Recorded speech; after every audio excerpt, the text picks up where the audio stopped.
નમસ્કાર મિત્રો, એનએમએમએસ પરીક્ષા 2025 ધોરણ 8ના બાળકો માટે જે એનએમએમએસની પરીક્ષા લેવામાં આવે છે તે પરીક્ષામાં પૂછાઈ શકે એવા ગણિત વિષયના મોસ્ટ આઈએમપી પ્રશ્નો આપણે આજના વિડીયોમાં જોઈશું. અને આ ગણિતના પ્રશ્નો 2024ની પરીક્ષામાં પૂછાયેલા છે, એટલે તમે બરાબર બધા પ્રશ્નો અને બધા દાખલા જોઈ લેજો, જેથી તમને ગણિતમાં પણ કોઈ તકલીફ પડે નહીં. તો મિત્રો, તમે જો મારી ચેનલ ઉપર પહેલી વાર આવ્યા હોય તો મારી ચેનલ સબસ્ક્રાઇબ કરી બાજુમાં આવેલું બેલ આઇકન પ્રેસ કરી લેજો, જેથી આવનારા બીજા નવા વિડીયો ઝડપથી તમારા સુધી પહોંચી શકે. તો ચાલો મિત્રો, આજે આપણે એનએમએમએસ પરીક્ષા 2025માં પૂછાઈ શકે એવા ગણિત વિષયના મોસ્ટ આઈએમપી પ્રશ્નો જોઈએ. પહેલો પ્રશ્ન, નીચેનામાંથી કયો વિકલ્પ તાપમાનનો સૌથી વધુ વધારો સૂચવે છે? જો આપણને 4 ઓપ્શન આપેલા છે, જુદા જુદા તાપમાન આપેલા છે, તો કયા તાપમાનમાં સૌથી વધુ વધારો થાય છે? તો જુઓ, પહેલું છે એમાં 24 સેલ્સિયસથી 33 એટલે 9નો વધારો. બીમાં -10 થી +1 એટલે કેટલો વધારો થાય? 11. સીમાં -19 થી -12 તો 7નો વધારો. અને ડીમાં -4 થી +4 તો 8નો વધારો. તો સૌથી વધુ વધારો શેમાં થાય છે? બીજા વિકલ્પમાં -10 થી +1 11નો વધારો થાય છે. તો આપણો જવાબ આવશે બી, -10 સેલ્સિયસથી +1 સેલ્સિયસ. બીજો પ્રશ્ન, 110ના પૂરક કોણનો કોટિકોણ કેટલો થાય? તો જો આપણે પૂરક કોણ શોધવો હોય તો 180માંથી બાદ કરવા પડે, અને કોટિકોણ શોધવો હોય તો 90માંથી બાદ કરવા જોઈએ. તો સૌથી પહેલાં 110ના પૂરક કોણ ગોતવાનો છે. 110નો પૂરક કોણ, તો 110નો પૂરક કોણ શું થાય? 180 ઓછા 110 બરાબર 70. હવે 70નો કોટિકોણ ગોતો, તો 70નો કોટિકોણ બરાબર 90 ઓછા 70 તો કેટલો જવાબ આવે? 20. તો આપણો સાચો જવાબ આવશે બી, 20. ત્યારબાદ ત્રીજો પ્રશ્ન જોઈએ. એક પેનની વેચાણ કિંમત ₹70 છે.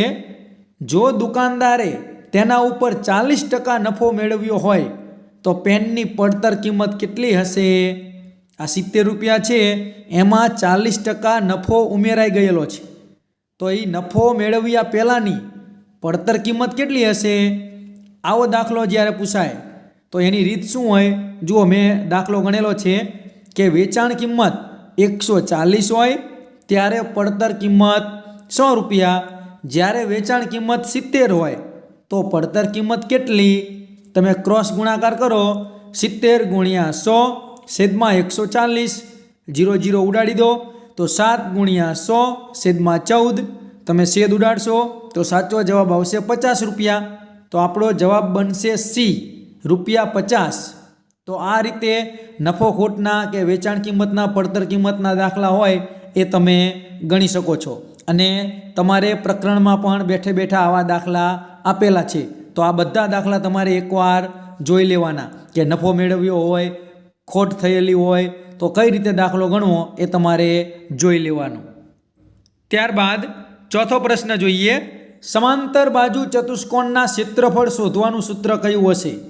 કોઈ પણ સૂત્ર પૂછાય તો એની કંઈ રીત નથી, તમારે બધા સૂત્ર પાકા કરી લેવાના, કોઈ પણ સૂત્ર પૂછાઈ શકે. તો સમાંતર બાજુ ચતુષ્કોણનું ક્ષેત્રફળ શોધવાનું સૂત્ર કયું છે? તો આપણો જવાબ આવશે સી, બી × h અથવા બી એચ. પ્રશ્ન 5, 54 બરાબર 5.4 × 10⁻1 તો 5400 બરાબર 5.4 ગુણ્યા કેટલા થાય? તો જુઓ, માત્ર આપણે પોઈન્ટને ખસેડવાનો છે. પોઈન્ટ ક્યાં મૂકેલો છે? પાંચડા પછી.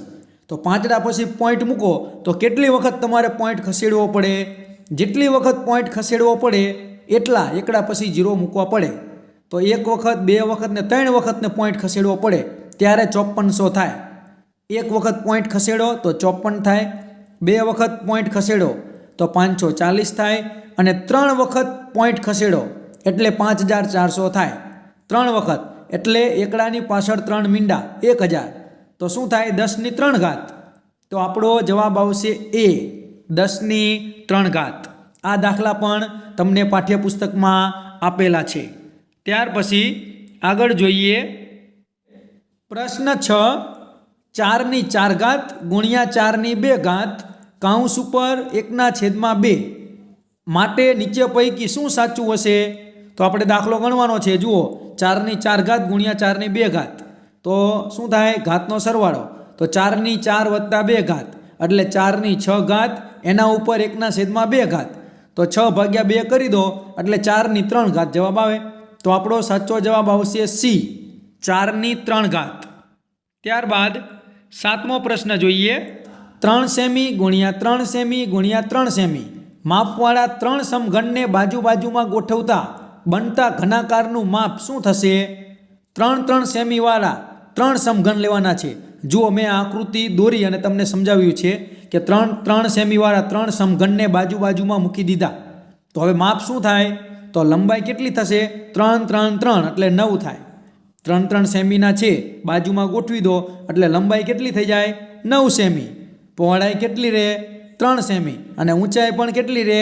3 સેમી. તો આપણો સાચો જવાબ આવશે એ 9 સેમી ગુણ્યા 3 સેમી ગુણ્યા 3 સેમી. ત્યારબાદ આગળ જોઈએ પ્રશ્ન 8, 4, 12 અને 15 વડે નિશેષ ભાગી શકાય તેવી નાનામાં નાની પૂર્ણ વર્ગ સંખ્યા કઈ હશે? નાનામાં નાની એટલે આપણે લસા શોધવો પડે. તો 4, 12 અને 15 એનો તમે લસા શોધો તો લસા કેટલો થાય? 60. તો જુઓ 60 છે એ પૂર્ણ વર્ગ સંખ્યા નથી. તો 60ના તમે અવિભાજ્ય અવયવ પાડશો અને 2 ની ટુકડી કરશો તો બગડા 2 વખત આવે છે, પણ તગડો એક જ વખત આવે છે અને પાંચડો પણ એક જ વખત આવે છે. તો આપણે 3 અને 5 બંને વડે આ સંખ્યાને ગુણવી પડે. તો 3 ગુણ્યા 5 એટલે કે 60ને તમે 15 વડે ગુણો તો 60 ગુણ્યા 15 એટલે કેટલા થાય? 900. તો આપણો સાચો જવાબ આવશે બી 900. નાનામાં નાની પૂર્ણ વર્ગ સંખ્યા આપણને કઈ મળે? 900, કે જેને 4, 12 અને 15 વડે નિશેષ ભાગી શકાય છે. ત્યારબાદ 9મો પ્રશ્ન, -4/20 ની વ્યસ્ત સંખ્યા કઈ છે? વ્યસ્ત સંખ્યા પૂછાય ત્યારે માત્ર આપણે સંખ્યાને ઉપર નીચે કરી દેવાની. જો વિરોધી સંખ્યા પૂછાય તો નિશાની બદલી દેવાની, અને વ્યસ્ત સંખ્યા પૂછાય તો ઉપર નીચે કરી દેવાની. તો માત્ર આમાં ઉપર નીચે કરી દો તો -4/20 તો શું થઈ જાય? -20/4. તો આપણો સાચો જવાબ આવશે સી -20/4. ત્યારબાદ આગળ જુઓ 10મો પ્રશ્ન, એક થેલીમાં 4 લાલ દડા અને 4 લીલા દડા છે. જો યાદચ્છિક રીતે થેલીમાંથી એક દડો પસંદ કરવામાં આવે તે લાલ રંગનો દડો હોય તો એની સંભાવના કેટલી? તો કુલ લાલ રંગનો દડો હોય, આપણે તમે કોઈ પણ જોયા વગર એક દડો પકડો અને એ લાલ રંગનો હોય તો ઉપર લખવાનું લાલ દડા છેદમાં કુલ દડા એટલે આપણને જવાબ મળી જાય. તો લાલ દડા કેટલા છે? 4. છેદમાં કુલ કેટલા દડા છે? 4 અને 4 8. છેદ ઉડાડો તો 1/2. તો સંભાવના કેટલી આવે? 1/2. આપણો સાચો જવાબ આવશે સી 1/2. ત્યારબાદ આગળ જોઈએ 11મો પ્રશ્ન, આપણને આકૃતિ આપેલી છે, આકૃતિને અનુરૂપ જવાબ લખો. તો પહેલી આકૃતિનું અપૂર્ણાંક શું થાય? 1/4. બીજી આકૃતિનું પણ એવું જ થશે 1/4.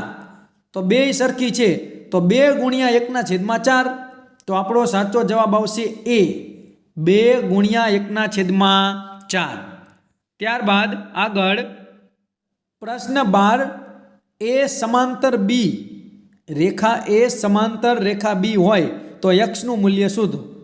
જુઓ આપણને માત્ર 50 આપેલા છે, અહીં ખૂણામાં માત્ર 50 આપેલા છે અને નીચે આપણને એક્સનું માપ શોધવાનું કીધું છે. તો સામે સામેના ખૂણા અભિકોણ સરખા હોય તો આ 50 અને સામે કેટલા થાય? 50. હવે જુઓ 50 એ 12નો ખૂણો છે તો સામે અંદરનો ખૂણો એટલે અનુકોણ થાય, તો અનુકોણ સરખા હોય તો 12 50 છે તો અંદર એક્સની જગ્યાએ કેટલા હોય? 50. તો આપણો સાચો જવાબ આવશે ડી 50. આ રીતે કોઈ પણ ખૂણો પૂછાય તો તમે અભિકોણની જોડ હોય, રેખિક ખૂણાની જોડ હોય કે અનુકોણની જોડ હોય તો એનો તમે હિસાબ કરી અને તમે માપ શોધી શકો છો.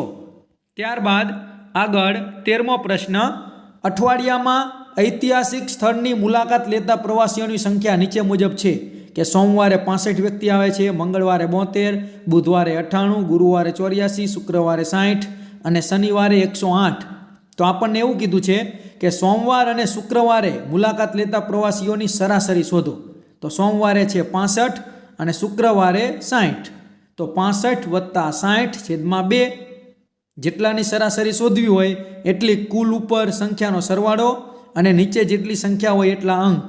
તો ઉપર 2 સંખ્યા છે તો નીચે ભાગ્યામાં 2 લીધા. 65 વત્તા 60 છેદમાં 2 બરાબર 125 છેદમાં 2. ભાગાકાર કરો તો જવાબ આવે 62.5. તો આપણો સાચો જવાબ આવશે ડી, 62.5. ત્યારબાદ આગળ જોઈએ પ્રશ્ન 14, એક્સના 4 ગણા અને 14નો સરવાળો 42 છે. તો આ વિધાન સમીકરણ સ્વરૂપે લખો. તો એક્સના 4 ગણા એટલે કેટલા થાય? 4x અને 14નો સરવાળો તો વત્તા 14 કરો તો 4x વત્તા 14 બરાબર 42. સાવ ઈજી છે. તો આપણો સાચો જવાબ આવશે એ, 4x વત્તા 14 બરાબર 42. ત્યાર પછી 15મો પ્રશ્ન, 21 સેમી ત્રિજ્યાવાળી વર્તુળાકાર તકતીનો પરિઘ કેટલો થાય? તો પરિઘ શોધવાનો છે. સાવ ઈજી છે. પરિઘનું સૂત્ર મૂકો એટલે તમને જવાબ મળી જાય. અને કાઉન્સમાં કીધેલું છે કે પાઈ બરાબર તમારે કેટલા લેવાના? 22/7. તો પરિઘનું સૂત્ર છે પરિઘ બરાબર 2πr. તો 2 ગુણ્યા 22/7 ગુણ્યા 21. તો આનો તમે છેદ ઉડાડો તો 2 ગુણ્યા 22 ગુણ્યા 3 એટલે આપણને જવાબ મળે 132 સેમી. તો આપણો સાચો જવાબ આવશે એ, 132 સેમી. ત્યારબાદ 16મો પ્રશ્ન, એક કાર 1 લીટર પેટ્રોલ વડે 18 કિમી અંતર કાપે તો તે કાર 3.2/3 લીટર પેટ્રોલ વડે કેટલું અંતર કાપે? માત્ર ગુણાકાર કરવાનો છે કે 3.2/3 ગુણ્યા 18. તો પહેલાં આપણે આને અપૂર્ણાંકમાં ફેરવો તો શું થાય? 11/3 ગુણ્યા 18, છેદ ઉડાડી દો તો જવાબ મળી જાય 66. તો આપણો સાચો જવાબ આવશે બી, 66 કિમી. સાવ સહેલું છે.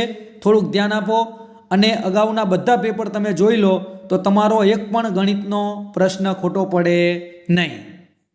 ત્યારબાદ આગળ જોઈએ 17મો પ્રશ્ન, આપણને જુદી જુદી સંખ્યાઓ આપેલી છે અને કીધું છે કે આ માહિતીનો મધ્યસ્થ શોધો. જ્યારે પણ આપણને મધ્યસ્થ શોધવાનું કહે ત્યારે શું કરવાનું? આપણને જે કોઈ સંખ્યા આપી છે એ બધી આપણે ચડતા ક્રમમાં ગોઠવી દેવાની અને જોવાનું કે સૌથી વચ્ચે કઈ સંખ્યા આવે છે. તો જુઓ બધી સંખ્યાને મેં ચડતા ક્રમમાં ગોઠવી દીધી. સૌથી વચ્ચે કઈ આવે? 14. આ બાજુ 4, આ બાજુ 4, વચ્ચેની કઈ છે? 14. તો આપણો મધ્યસ્થ શું થાય? 14. તો સાચો જવાબ આવશે એ, 14. ત્યારબાદ 18મો પ્રશ્ન છે કે આપેલ આકૃતિમાં બાહ્ય યુગ્મ કોણોની જોડ કઈ કઈ છે? જો આપણને આકૃતિ આપેલી છે, આ આકૃતિમાં આપણે બાહ્ય યુગ્મ કોણની જોડ શોધવાની છે. તો યુગ્મ કોણોની જોડ કયા આકારે બને? ઝેડ આકારે. અને જે બહારના ખૂણા હોય તે આપણે લઈ લેવાના. તો પહેલાં સીધો ઝેડ બનાવો તો બહાર કયા ખૂણા આવે? એ અને એચ. અને અવળો ઝેડ બનાવો તો બહાર કયા ખૂણા આવે? બી અને જી. તો આપણો સાચો જવાબ આવશે સી, એ એચ અને બી જી. સાવ ઈજી છે મિત્રો. યુગ્મ કોણોની જોડ યાદ રાખવાનું, ઝેડ આકારે બને અને બાહ્ય યુગ્મ કોણ કીધા છે એટલે બહારના ખૂણા આપણે જોવાના. ત્યારબાદ આગળ જોઈએ પ્રશ્ન 19, એક ઝાડની ઊંચાઈ 18 મીટર છે. તે 5 મીટરની ઊંચાઈથી તૂટીને જમીન પર પડે છે. તો ઝાડના થડથી તૂટેલ છેડો કેટલા અંતર પર હશે? જે પાયથાગોરસનો કોટિકોણ કાટકોણ ત્રિકોણનો જે પાયથાગોરસનો નિયમ છે તે તમે લગાડો એટલે તમને જવાબ મળી જાય. જુઓ મેં દાખલો ગણેલો છે, તમે જોઈ શકો છો કે AB² વત્તા BC² બરાબર AC². આ રીતે તમે જે દાખલા આપણે પાઠ્યપુસ્તકમાં છે એ દાખલા તમારે એકવાર જોઈ લેવાના તો તમને આનો જવાબ તરત મળી જશે. તો આ રીતે તમે દાખલો ગણશો તો આપણો સાચો જવાબ આવશે બી, 12 મીટર.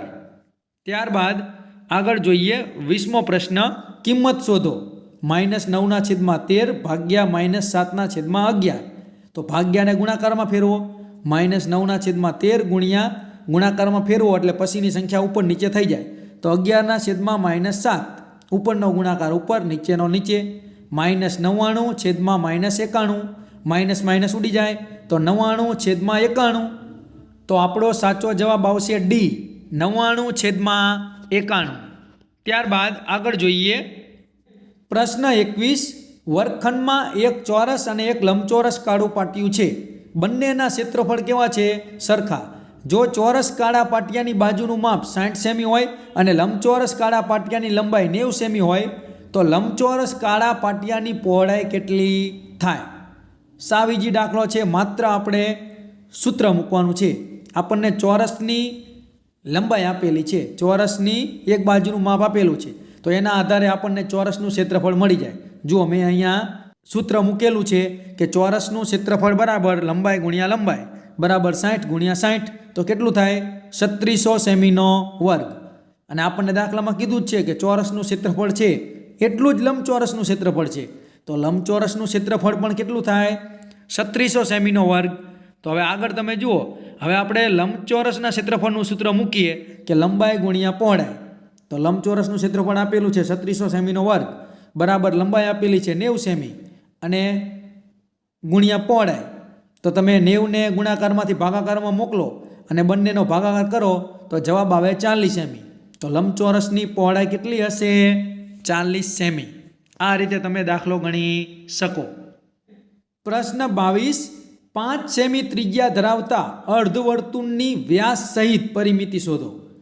તો જુઓ પાય બરાબર કેટલા લેવાના કીધા છે? 3.14. અને સૂત્ર મૂકો કે અર્ધવર્તુળની પરિમિતિ બરાબર 1/2 2πr. આખા વર્તુળની આપણને પરિમિતિ કીધી હોય તો સૂત્ર શું બને? 2πr. પણ અહીંયા આપણને અર્ધવર્તુળ કીધું છે તો 1/2 2πr. તો 1/2 ગુણ્યા 2 ગુણ્યા 3.14 ગુણ્યા 5. આ બધી કિંમત મૂકી અને તમે છેદ ઉડાડશો તો જુઓ આપણને જવાબ નીચે મળી જાય છે 25.7. આપણને જે જવાબ મળે એમાં આપણે વ્યાસ ઉમેરવાનો છે. આપણને ત્રિજ્યા આપેલી છે 5 સેમી, તો વ્યાસ કેટલો થાય? 10 સેમી. તો જે જવાબ મળે 15.7 મળ્યા, એમાં 10 આપણે વ્યાસ ઉમેર્યો કારણ કે વ્યાસ સહિતની આપણને પરિમિતિ કીધી છે. તો કુલ જવાબ કેટલો આવે? 25.7. તો આપણો સાચો જવાબ આવશે ડી, 25.7 સેમી. પ્રશ્ન 23. ઉકેલ શોધો. જો અહીં આપણને દાખલો આપેલો છે, એ દાખલો તમે આખો ગણશો તો જવાબ મળશે 21/5. પણ અહીં આપણને ઓપ્શન થોડાક જુદા આપેલા છે. 21/5 ઓપ્શન છે જ નહીં, 5/21 છે. એટલે ઓપ્શન આપવામાં થોડીક ભૂલ થયેલી છે ગયા વર્ષના પેપરમાં. તો એમાં જવાબ શું આવે? સી, 5/21. પણ હકીકતમાં જવાબ કેવો આવે છે? 21/5, જે આપણે થોડુંક ધ્યાન રાખવાનું છે. ત્યારબાદ આગળ જોઈએ 24મો પ્રશ્ન કે એક શાળાના ધોરણ 10ના વિદ્યાર્થીઓ સાથે મળીને ₹2601 વાવાઝોડા અસરગ્રસ્ત માટે મુખ્યમંત્રી રાહત ફંડમાં દાન આપે છે. વર્ગમાં જેટલી સંખ્યા છે તેટલા રૂપિયા પ્રત્યેક વિદ્યાર્થીએ ફાળો લખાવ્યો છે. તો વર્ગમાં કેટલા વિદ્યાર્થીઓ હશે? કુલ ફાળો કેટલો આવ્યો? 2601. તો આપણે ખાલી વર્ગમૂળ શોધવાનું છે કે આ કોનો વર્ગ છે, એ આપણો જવાબ. તો 2601નું વર્ગમૂળ જો આપણે શોધીએ તો જુઓ મેં વર્ગમૂળ શોધેલું છે. કેટલું વર્ગમૂળ આવે? 51. તો આપણો સાચો જવાબ આવશે બી, 51. ત્યારબાદ આગળ જુઓ 25મો પ્રશ્ન કે 10 છોકરીઓની ઊંચાઈ સેમીમાં નીચે પ્રમાણે છે. આ માહિતીનો વિસ્તાર કેટલો થાય? આપણને જુદી જુદી ઊંચાઈ આપેલી છે, 135, 150, 139. આ માહિતીનો વિસ્તાર. જ્યારે પણ વિસ્તાર પૂછાય ત્યારે શું કરવાનું? આપેલી જેટલી પણ માહિતી હોય એમાંથી સૌથી મોટી માહિતી અને સૌથી નાની માહિતી આ બંનેની બાદબાકી કરી દો એટલે તમને વિસ્તાર મળી જાય. તો સૌથી વધારે છે 151 અને સૌથી ઓછા છે 128. તો 151 ઓછા 128 બરાબર 23. તો આ માહિતીનો વિસ્તાર કેટલો થાય? 23. તો આપણો સાચો જવાબ આવશે બી, 23. ત્યારબાદ આગળ જોઈએ 26મો પ્રશ્ન. એક રેડિયો રિપેરિંગની દુકાનમાં 32 રેડિયોમાંથી 8 રેડિયો ખરાબ છે. તો કેટલા ટકા રેડિયો ખરાબ છે? સાવ ઈજી છે, ફોર્મ્યુલા મૂકી દેવાની કે 32માંથી 8 ખરાબ તો 100માંથી કેટલા? ક્રોસ ગુણાકાર કરો, 100 ગુણ્યા 8 છેદમાં 32, છેદ ઉડાડો તો જવાબ આવે 25. તો આપણો સાચો જવાબ આવશે એ, 25%. ત્યારબાદ આગળ જોઈએ પ્રશ્ન 27, નીચેનામાંથી કયા આકારને રૈખિક સમમિતિ અને પરિભ્રમણીય સમમિતિ બંને સમમિતિ સરખી છે કે બંને સમાન છે? તો જુઓ જુદા જુદા મૂળાક્ષરો છે CASH, તો આપણો સાચો જવાબ આવશે D H, કારણ કે Hની રેખિક સમમિતિ કેટલી થાય? 2, એક આડી રેખા થાય અને એક ઊભી થાય, અને એનો પરિભ્રમણીય સમમિતિ પણ કેટલી થાય? 2, એટલા માટે આપણો સાચો જવાબ આવશે D H. ત્યારબાદ આગળ જોઈએ 28મો પ્રશ્ન કે આપેલ આકૃતિમાં ધાર, ફલક અને શિરોબિંદુ કેટલા છે? તો આકૃતિ આપેલી છે એમાં આપણે ધાર, ફલક અને શિરોબિંદુ ગણવાના છે. તો ધાર કેટલી થાય? 16, ફલક કેટલા થાય? 9, અને શિરોબિંદુ કેટલા થાય? 9. તો આપણો સાચો જવાબ આવશે C 16, 9, 9. ત્યાર પછી પ્રશ્ન 29 કે આપણને જે રકમ આપેલી છે એમાં કયા ગુણધર્મનો ઉપયોગ થાય છે? તો જુઓ પહેલાં જે સંખ્યા આપેલી છે એમાં જુઓ એનો ક્રમ પણ બદલાય છે અને જૂથ પણ પડે છે. તો કયો ગુણધર્મ લાગે? સાચો જવાબ આવશે B, ક્રમના અને જૂથના ગુણધર્મનો ઉપયોગ થાય છે. ક્રમનો ગુણધર્મ પણ લાગે છે અને જૂથનો ગુણધર્મ પણ લાગે છે. ત્યારબાદ છેલ્લો પ્રશ્ન જોઈએ પ્રશ્ન 30 કે વર્ગમૂળમાં 40.96, તો એનો જવાબ શું થાય? આપણને જ્યારે પોઈન્ટવાળી સંખ્યા હોય એનું વર્ગમૂળ કઈ રીતે શોધાય એ પણ તમને પાઠ્યપુસ્તકમાં દાખલા આપેલા છે. એ બધા જ દાખલા તમે બરાબર જોઈ લેજો. આવો એકાદો દાખલો તો પૂછાશે. તો જુઓ પોઈન્ટવાળી સંખ્યાનું વર્ગમૂળ કઈ રીતે શોધાય તે મેં અહીં નીચે તમને દાખલો ગણીને બતાવ્યો છે. તો કેટલું વર્ગમૂળ આવે? 6.4. તો આપણો સાચો જવાબ આવશે B 6.4. તો મિત્રો આ હતા ગણિત વિષયના મોસ્ટ આઈએમપી પ્રશ્નો જે 2024ની પરીક્ષામાં પૂછાયેલા છે. તો આ બધા જ પ્રશ્નો તમે બરાબર જોઈ લેજો અને આના જેવા જ ગણિતના બીજા પ્રશ્નોની પણ તમે તૈયારી કરજો, જેથી તમારે પણ NMMSની પરીક્ષામાં સારા ગુણ આવે અને તમે પણ મેરિટમાં આવી જાઓ.